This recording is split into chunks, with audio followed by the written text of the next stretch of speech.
This video contains subject matter that may be offensive and disturbing to some people. If you are the type to require a warning throughout a video or show, let this message serve as your warning. This channel discusses the harsh reality of true crime. If this warning is not sufficient for you, consider a different genre and unsubscribe from my channel immediately.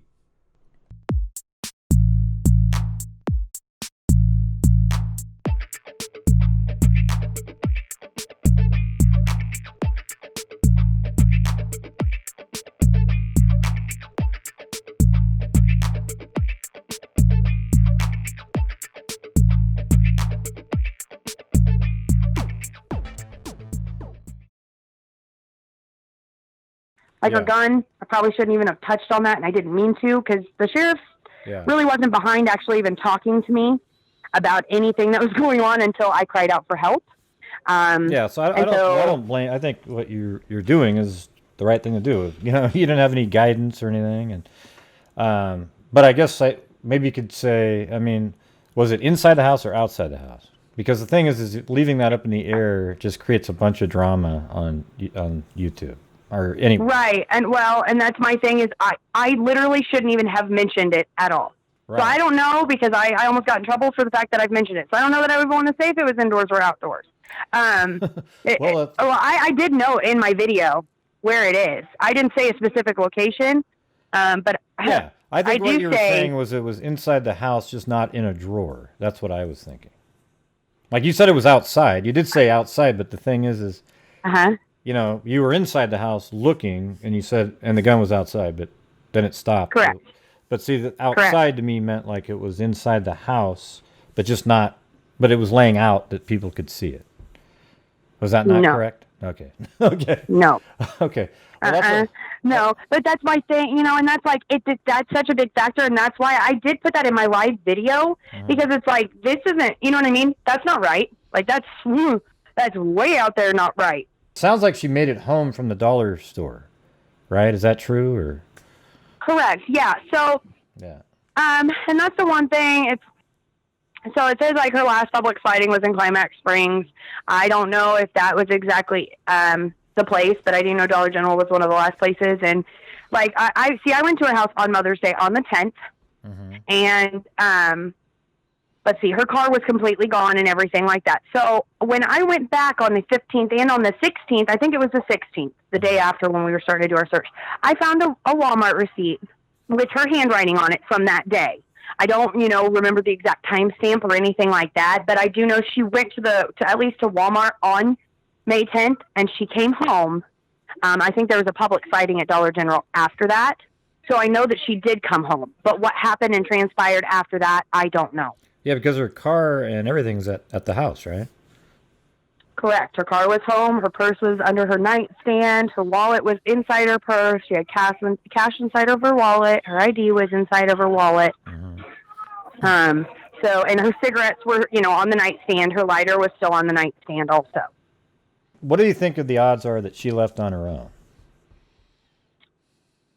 Like, because you know her. I want to give it a chance, so let's give it a chance, but maybe like a 2% chance. So I'm 98% sure this wasn't her own doing, and there's maybe like the room. I'll give it 2% wiggle room. Well, one thing you said that maybe because I listened to what people were saying was that you said that you can come back and you can be free and whatever. I mean, there must be something behind your. If she was out on an island or something like that, just. To hope, and I want that to be the outcome. I'm having a really, really hard time wrapping my head around, because it's taken me almost until maybe the last week. I think for it to really hit me that most likely, my mom is not coming home. I can't even say like my mom's, you know what I mean? It's most likely. I can't put a 100%, and that's what I hope. I hope and pray that she's just out on an island somewhere. So I say that in there because that's what I'll tell everybody. Maybe there is a chance. I mean, she's never done anything like that before. Like I said, she'd never leave her babies, but I can always hope that that's what the decision was. She just decided, that's it. I've had enough. I don't care about this house, and, I don't care about anything, and I'm just going to go take care of me and go live on an island. I'd love for that to be the answer. It's just, I don't suspect that that's the answer. Was she dating anybody at the time, or? She wasn't dating anyone, no. Was there somebody her and my stepdad were separated, but she wasn't with anyone in a relationship, no. Okay, they're separated. So she actually lived somewhere else, but just moved to that area. Right. So, yeah, we've come here from Pleasant Hill. So we've come here from about 2 hours, I want to say like northwest. Yeah, yep. So we just moved down here in the last year or so. Mom and us permanently came down here, and then she bought her house here in Edwards, and then we bought a house about 7 to 10 minutes up the road, so we were close to her. So this is all new, so anything you probably have is probably from her Pleasant Hill location. Yeah, that's what I was seeing, but then it sounds like she lives down in Edwards, or not Climax, right? Climax? Not Climax, Edwards. Right, from Edwards. As far as we know, because her car and everything was home, so as far as I know, that's where she's disappeared from. I don't know how else she would have gotten around anywhere, to be honest. Like somebody gave me the name of the street that she lived on. It was like a road, but not the... Stag. What was that? Stag. S-T-A-G.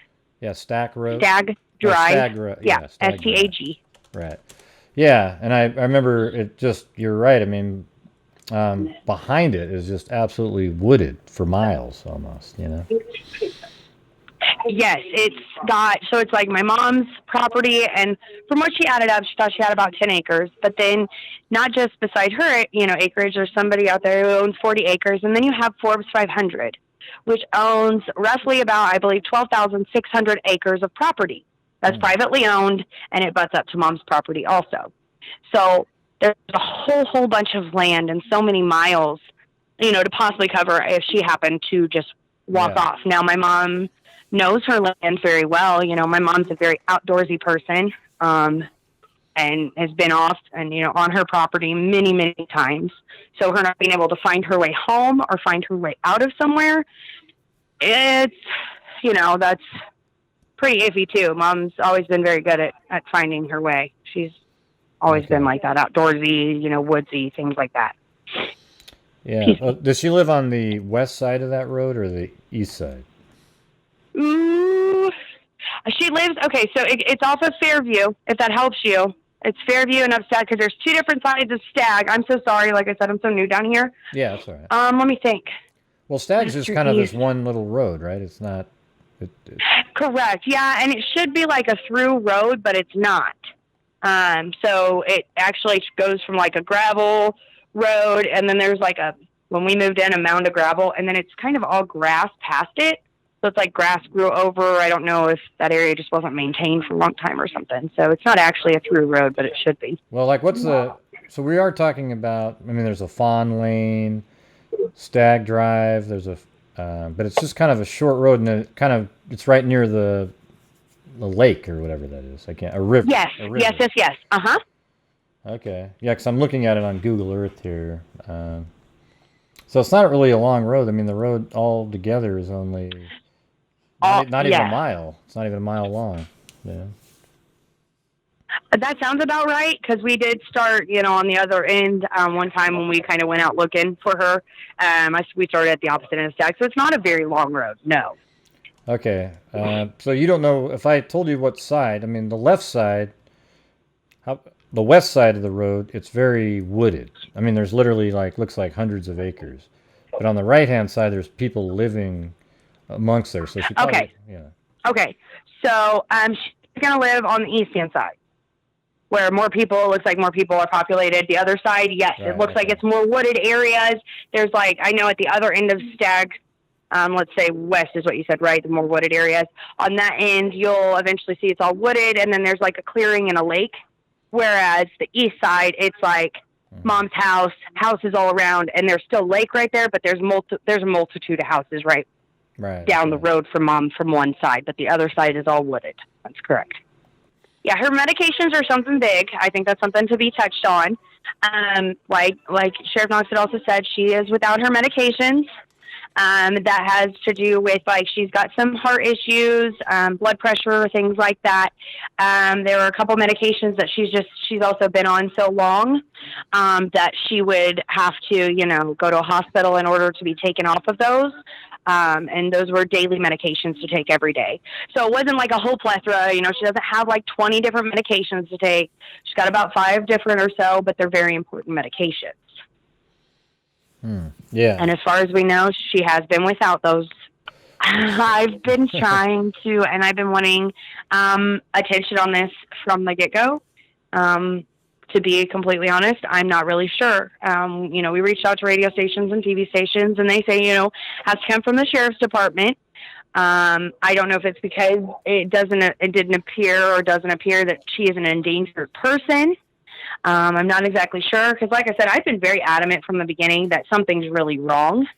And my mom's not just run off. She's not just missing because she wants to be, but I don't know. I wasn't supposed to put it out on the media, basically.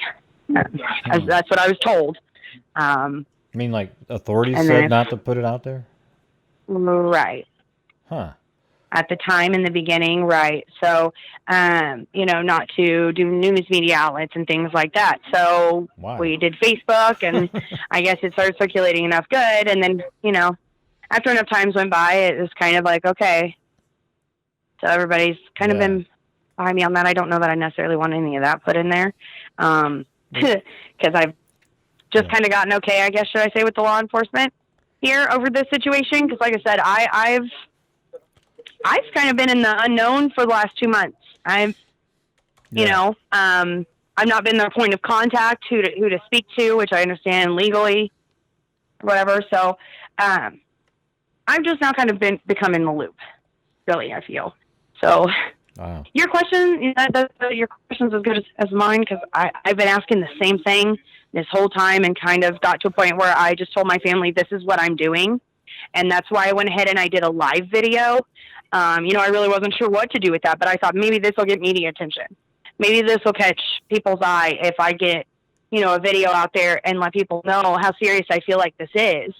And lo and behold, it's kind of gotten pretty big. It's gotten big enough. It's gotten enough eyes on it now. So I'm excited about it, but I wish it wouldn't have, been this late that it was the words getting out. Well, I just sent you an email. There's an organization called Texas EquiSearch, and they're not just for Texas, but I gave you the email. You can put in a request there. My channel donates quite a bit of money to them during the year. I've actually been in discussion with Tim, and then he's also got Austin who works for him. And they're so awesome. They're amazing people. So as soon as they have a destination, as soon as they know where to go, they're going to come up. Texas EquiSearch is involved. Oh, that's amazing. When did you contact them? Oh, right after I posted the live video, I want to say within 24 to 48 hours, I was getting a call from Austin, who's with Texas EquiSearch. I got a call and spoke with Sherry, who's with Texas EquiSearch, and it kind of went from there. And then I got to talk to Tim, and like I said, Sheriff Knox has definitely told him as soon as we have that and I'm ready to go and they can come up here, he does want them to come up and have their help. Oh, that's great. Yeah, because they're I'm really they're phenomenal. I mean, what other kind of information can you give that might help sort of put pieces together? I mean, is she emotionally okay? Was she what? Like emotionally okay? Like was she having any kind of? Yeah, she had her depression and her anxiety. Those were things, that she dealt with, like anybody else. She was kind of trying to, at this point in her life, what she was doing when she came out here was she wanted to find her own path in her own way. She raised 4 kids, and she wanted to have the tranquility and the space of her own. And I think she wanted to I think it just had to do with wanting her to prove that to herself that she could do it on her own. So no, I don't want to say it has nothing to do with any, mental issues as to why she's gone. And that's really what this all circles around too, is I want to logically, and I've tried to logically connect these dots so many times, and that's all you do day in and day out, is go in and over and over and over all of these different little factors about mom and who she is, who she was, things she does, things she didn't do. and how those can play out. But no, I don't think anything to do, you know, her anxiety or her depression wouldn't have had her up and leave or not be suicidal and decide to go out in the woods and, you know, off herself or anything like that. My mom was just a very giving and loving person, and I'm very worried. I think that she gave and she loved the wrong human being, and they took her from us. Yeah. What do you communicate with your other siblings about this often? You know, it's a really hard thing for us to discuss. We keep in touch. You know, everybody makes sure we're all doing good. Like I said, I live about 2 hours away from Mom. And it's harder on my sisters too. You know, one is only 17, one's 20, and well, it's been really, really heavy on them. And so to give them some sense of like normalcy in a way, we talk about everything, you know, around it. And of course we talk about Mom too, but, I kind of try not to tell. It's really hard for my siblings, and that's kind of why I'm the face of everything. That's why you'll see me and you don't see my sisters or my brother. Yeah. Because it's been extremely overwhelming for them, any of it at all. So did the 17-year-old still live with her or somewhere else, like with their dad? They live with their dad in Pleasant Hill, my mom's husband. Okay, and who she was separated from. They're separated. Okay. I know exactly what you're saying. See, when you think about her and put pieces together, you can't come up with a scenario where she would just walk off. And then the police should take those comments by family members way more seriously. A lot of times they just go, well, yeah, no, we can't. And they don't really do that. And so hopefully, I mean, you say that they've been working pretty hard on it since the beginning, I guess, but I don't know. I mean, and that's right now I know that they're doing everything they can, and that's what matters. You know, is at this moment in time, I do feel like they're, you know, executing whatever options they can. Again, I don't understand everything the police have done. I don't. But what else can you do, you know, but stand behind them? Yeah. So. And why did she just have a gun for self-protection? Yes. All the time. She took conceal and carry. She'd go, you know, shooting ranges, things like that. She really liked having that. She felt more protected having that on her hip. She's been through some things in life that made her feel better, and I completely understand it right now about being able to, you know, carry that on her and have that first sense of safety, and especially being out at that house and with all the woods around her. You know, we suspected that would Do you think is it possible that some of those earlier life instances have something to do with what happened here, or are they just sort of way in the past and nothing? What was that again? I'm sorry, you cut out. Well, you said that there was instances in her past where she felt like she needed a gun. Is it possible that whoever that instance was has somehow got back into the scene, or is that so long ago that probably not? Right. Yes, it's been about 9 years. It was a sexual assault. So, you know, after that, it was a no more. She wanted to get her conceal and carry. She wanted to carry a gun on her hip, and she was going to be damned if she couldn't feel like she could protect herself. Was that a stranger or somebody that she knew? Somebody she knew. Okay. Is that person still out there and about and would be able to figure out where she lived somehow, or? No. They left the state like the day after. You know, Mom had went to the police and all of that, and they okay. As far as anybody's known, and since then didn't ever showed his face again. All right. So, you know, as far as we know, that's like I mean, don't get me wrong, anything's up for chance, but it's really highly doubtful that that's a situation that's come up again. So that, let me ask you, the Dollar General, is that the one that's off of Highway 7? I don't have the answer to that for you. I need to ask the sheriff this question, because I do know that she went to a Dollar General, but I thought it was a Dollar General in Warsaw and not Climax Springs. So I don't, you know what I mean? I'm not going to tell you that I for sure know exactly which one it was. That's a question I should have asked Sheriff Knox, and I need to write it down because it's a question I have. Because that's what the last public sighting in Climax.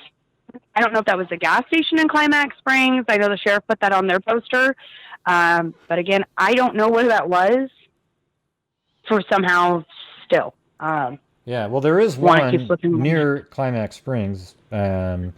It's on Highway 7, and it's just absolutely in the middle of nowhere. I mean, it's a shock that they're... Yes, and that's a huge, huge possibility. And I've been meaning to go actually into Climax Springs and go, talk to the gas station and the dollar store to ask them about it. But I'll ask Sheriff Knox because there's like two.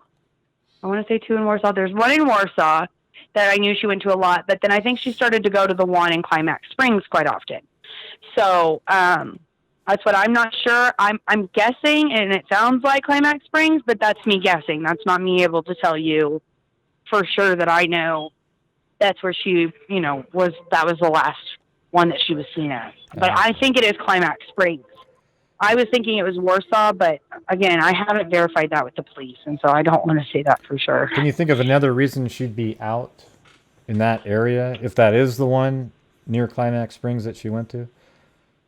Because it's so far away from... I mean, that other one that you just mentioned is a lot closer to her house, that Dollar General. Well, the one in Warsaw is 35 minutes, or at least 35 minutes to get to Warsaw. So no matter what direction we go, really, it'll take us at least a half hour to get there. So I think the one in Climax Springs is about a minute drive also. So either or, they're about the same distance. Why she'd be going to Climax Springs over Warsaw, I don't know, because there's more in Warsaw. Like you said, it sounds like the Dollar General in Climax Springs is just that. Yeah. There's nothing else. So it's weird. I mean, I guess that's the last sighting, but what they should really focus in on is it looks like she made it back home. It's not like, because she was driving, so it doesn't really matter that somebody maybe saw her at, I guess it matters as part of the story that she was at Dollar General, but she made it back home after that. Right. And that's the other thing, is it's like, was she meeting somebody there? Was she, I don't know exactly what she was doing or if she was with anybody, if she was alone. Mm-hmm. And, I think that they would probably follow that avenue if she wasn't alone, but it'd be interesting to find out what she bought, What did she buy there? That would be an interesting thing to ask somebody. Like, what did she buy when she went to Dollar General? Right. And I think that's something that's been asked. I've probably even talked to the manager who called me about it, and I don't even remember now. But I do know that she tried to buy items, you know what I mean? Or she went in to buy things. So right. I haven't even went to that Dollar General because then I got thrown up in the air. There were two Dollar Generals in question, and I just talked to Sheriff Knox like 2 days ago. It's the first time I've spoken to him throughout this entire thing. So. Oh, wow. So that's a question I need to ask. Yeah, I mean, that would be part of the story, because what she bought, because it was just like, she bought a Coke and then it's like she's just having a normal day. Right. Was it, everyday items, or was she, right? Was it something that might tell a different story? Sometimes there's items that lead you down different path depending on what was purchased. Right. So can you tell, when you went to the house, can you go over that again now? Say, you explained it pretty well on your video, but maybe right now you can think through it. Right. So I went over there probably about 10:30 in the morning. And my mom's she's more of like a night owl type person. So she tends to go to bed pretty late. Sometimes that can even be like 5 in the morning. And no, she's not on drugs. It's just who my mom is. So sometimes she typically would wake up later in the day, and where her room's at her house, she's got a window basically as soon as you pull up in the driveway. And so I like to go and knock on her window. Normally when I get there, it doesn't matter when I am unless she's outside, and I'll knock on her window first because a lot of times you'll find her back towards her bedroom. And there was just no answer, absolutely no response. And so I kept banging on her window. Told her I was going to try the doors. She needed to let me in the house.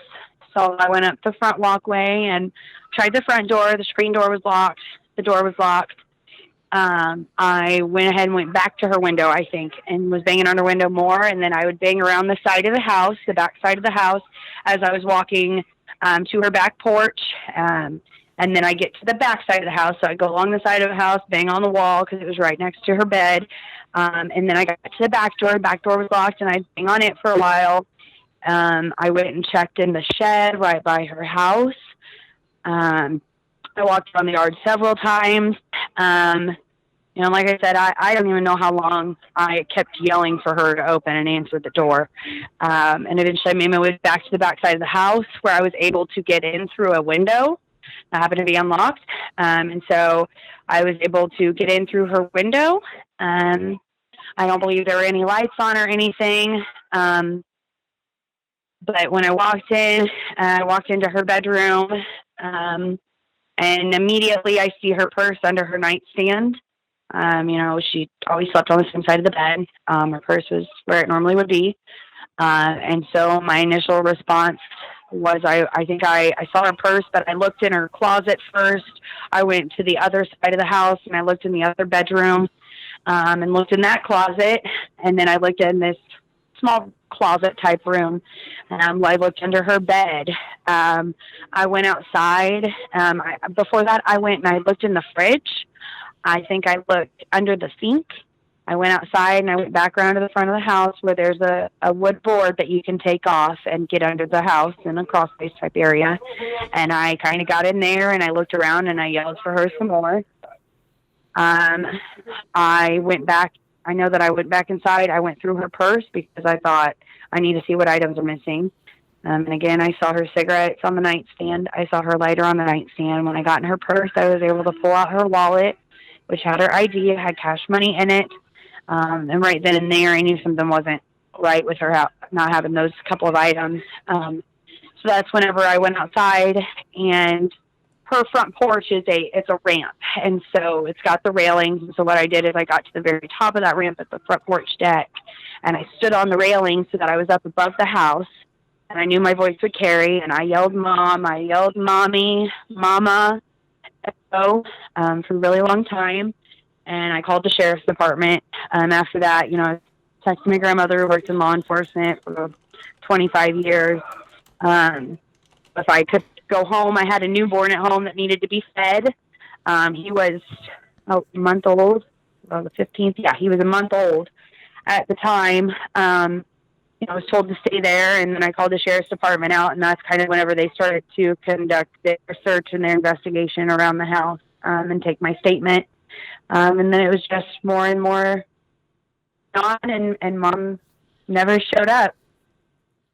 It must have been weird to see her car and look like she's there, but then she's not there. Right. I can't even describe that feeling. The feeling, it's a very sinking gut feeling. It's like when the hair raises on the back of your neck, you just know that something's not right. Nothing seems out of place inside the house when you were in there? Oh, yeah. I mean, the house wasn't as up to sorts as it normally was, but yes, there wasn't anything. Everything looked normal from the outside. Looking in, you would think that she was there. Would not have known if I did not try to break into her house. But like I said, I told her for, almost a week, starting on Monday. I said I started calling Sunday, and I messed that up because I just showed up at her house on Mother's Day.